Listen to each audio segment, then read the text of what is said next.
안녕하세요. 8월 2일 화요일 아침입니다. 말씀과 함께 새롭게 오는 소망의 아침을 시작하겠습니다.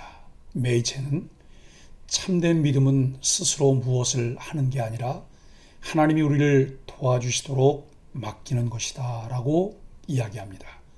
욥기 14장 13절로 22절까지 말씀을 본문으로 하여 아픔과 슬픔 중에 꿈꾸는 불가능의 가능성이라고 하는 주제로 함께 은혜를 나누기를 원합니다. 욥은 하나님이 진노를 돌이키실 때까지 자신을 숨겨주시고 기억해달라고 간구합니다. 모든 고난을 참고 기다릴 테니 자신의 죄와 허물을 봉하시고 싸매달라고 합니다. 그에게 하나님은 산이 무너지고 물이 티끌을 씻어버리듯 사람의 희망을 한순간에 끊어버리시는 분입니다. 욥은 자신을 징계하시는 하나님을 이해할 수 없습니다. 그가 배우고 알았던 하나님과 일치하지 않기 때문입니다. 욥은 고난의 원인을 알 수 없는 하나님의 진노로 간주합니다. 하나님과 만남이나 대화는 불가능합니다. 진노하시는 하나님 앞에 선다면 제대로 된 질문이나 답변을 할 수도 들을 수도 없기 때문입니다. 그러기에 욥은 하나님이 진노를 부실 때까지만이라도 그분의 낯을 피하고 싶어 합니다. 욥에게 하나님은 두렵고 무서운 분입니다. 스올이 아무리 두려운 어둠의 공간이라 하더라도 하나님의 진노보다는 안전한 곳이기에 욥은 스올로 숨고 싶어 합니다. 죽은 자들의 세계로 도피하고 싶어 하는 것은 고통이 그만큼 크다는 것을 방증합니다. 하지만 욥은 죽은 자들의 공간에 영원히 머물기를 바라지는 않기에 하나님께 기한을 정해 주셔서 더 이상 진노하지 않을 때 자신을 기억해 달라고 부탁합니다. 기한이 차서 하나님이 욥을 부르신다면 기꺼이 응하겠다고 말합니다. 욥은 하나님의 자비와 기억하심을 부인하지 않습니다.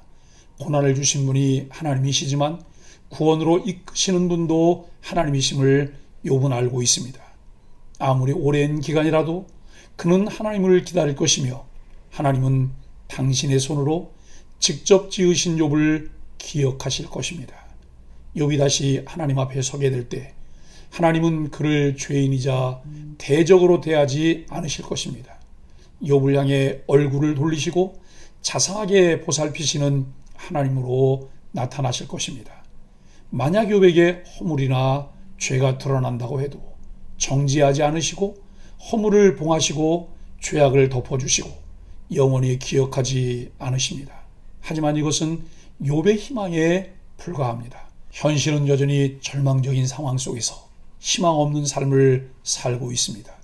하나님의 파괴적인 힘은 모든 질서를 전복시켜 세상을 혼돈 속으로 빠뜨리고 있습니다. 그러기에 오히려 죽은 자들이 산 자보다 더 평안한 삶을 살고 있습니다. 오늘 본문은 1차 논쟁 중 하나님을 향한 욥의 마지막 항변입니다. 욥이 자신의 상황을 하나님께 아뢰면서 스올에 자신을 숨겨 고통의 시간을 지날 수 있게 해달라고 간구합니다. 그에게는 스올이 현재 자기가 당하고 있는 고통을 피할 유일한 장소로 보였기 때문입니다. 13절로 17절은 나를 수월에 감추시며 하나님께서 자신의 백성을 위험에서 구하시는 방법은 여러 가지가 있습니다. 물론 하나님이 직접 자신의 백성을 구하시기도 하지만 위험과 환난의 순간 그들을 숨기셔서 환난의 시간으로부터 지키시기도 합니다. 우리가 맞닥뜨리는 고통 중에는 시간이 필요한 고통이 있습니다. 일정 기간 겪어야 하는 고통이 있습니다. 분노가 누그러지고 기억이 흐려지고 아픔과 상처가 치유될 때까지 시간이 필요한 고통이 있습니다. 이런 과정이 그저 하나님께 구해달라 기도한다면 그 기도는 응답받기 어렵습니다. 아이러니하게도 욥에게 희망의 장소, 고통을 피해 숨을 수 있는 장소는 스올이었습니다. 스올이 어떤 곳인지 아십니까? 스올의 기본 개념은 다소 유동적이지만 무덤, 지하세계 등 죽은 자들의 장소로 알려져 있습니다. 따라서 수월은 모든 희망이 단절된 공간으로 여겨졌습니다.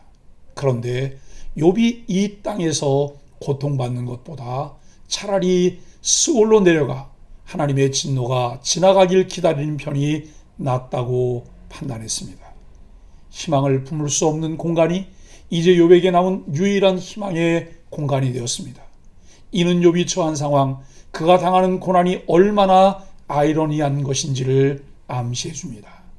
욥은 누구라도 죽으면 다시 살 수 없다는 것을 알았습니다. 그런데 욥이 여기서 놀라운 말을 합니다. 고난의 날 동안 스올에 내려가 있다가 스올에서 풀려날 것을, 다시 새 생명을 얻을 것을 기다리겠다고 합니다. 욥은 부활에 대해서는 아직 분명하게 계시받은 것이 없어 잘 몰랐지만 하나님에 대해서는 잘 알았습니다. 하나님이 기억하시고 행하신다면 스올에서 벗어나 다시 살 수도 있다고 확신했습니다. 이것은 하나님을 아는 사람만이 가질 수 있는 담대함입니다. 욥이 자신의 고통에서 벗어나 숨김을 받기 위해 필요한 것이 있습니다. 하나님이 욥의 죄를 덮어주셔야 합니다. 하나님이 그의 모든 죄를 감추어 덮어주셔야 그는 고통에서 숨김을 받을 수 있습니다. 이것은 우리 모두에게 필요한 은혜입니다. 중요한 것은 죄를 은혜로 넘어가 주신다는 것입니다. 6월절 어린 양의 피처럼, 속죄의 제물의 피를 쏟는 것처럼 십자가에 쏠리신 예수님의 피로 우리 허물을 덮어주신 것처럼 하나님의 은혜가 우리를 덮어야 살 수 있습니다. 18절로 22절은 사람의 희망을 끊으시는 하나님입니다. 욥이 할 수 있는 유일한 일은 애곡하는 것이었습니다.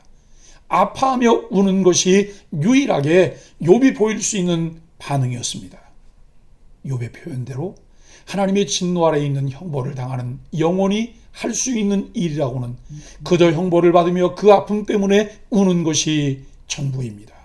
우리는 십자가의 대속으로 죄와 형벌을 가볍게 여기기도 하지만 하나님의 진노와 형벌은 말 그대로 절대적입니다. 피할 수도 줄일 수도 없는 절망 그 자체입니다. 사랑하는 소망의 가족 여러분, 모든 인생은 죽음이라는 절망을 향해 달려갑니다. 만약 영원한 삶과 부활이 없다면 누구도 소망을 품을 수 없습니다. 욥의 탄식은 이 사실을 너무나 잘 느끼게 해줍니다. 우리는 영원한 삶과 부활의 영광이 있음을 알고 있습니다.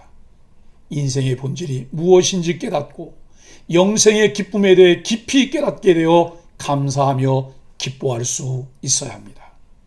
스올을 희망으로 삼을 정도로 욥의 상황은 최악이었습니다. 하지만 그는 동시에 담대한 생각과 소망을 가졌습니다. 그것은 부활에 대한 생각입니다. 아픔과 슬픔 중에 꿈꾸는 불가능의 가능성입니다. 히브리서 기자의 고백처럼 믿음은 바라는 것들의 실상이요 보이지 않는 것들의 증거입니다. 욥의 상황은 더 할 수 없이 어려웠지만 하나님을 아는 사람은 그 상황에서도 새로운 소망과 담대한 마음을 가질 수 있습니다. 현실이라는 상황은 때로 우리에게 절망이라는 것만 제공하지만 그 상황에서도 흔들림 없이 하나님을 섬기며 경외할 수 있는 비결은 믿음의 주이며 우리를 온전케 하시는 이인 예수님을 바라볼 때입니다. 예수님 안에 있는 해답을 찾으며 예수님과 함께 걸어갈 수 있기를 예수 그리스도 이름으로 간절히 축복합니다. 함께 기도하겠습니다. 극심한 고통 가운데 주님이 사람의 희망을 끊어놓으셨다고 항변하는 욥의 모습에서 오직 주님께만 희망을 걸 수밖에 없는 인간 실존의 몸부림을 봅니다. 홍수가 티끌을 쓸어버림 같이 인간적인 모든 소망이 사라져버린 자리에서 참 소망 대신 주님을 만나 생명이 피어나게 하여 주옵소서. 예수님의 이름으로 간절히 기도합니다. 아멘.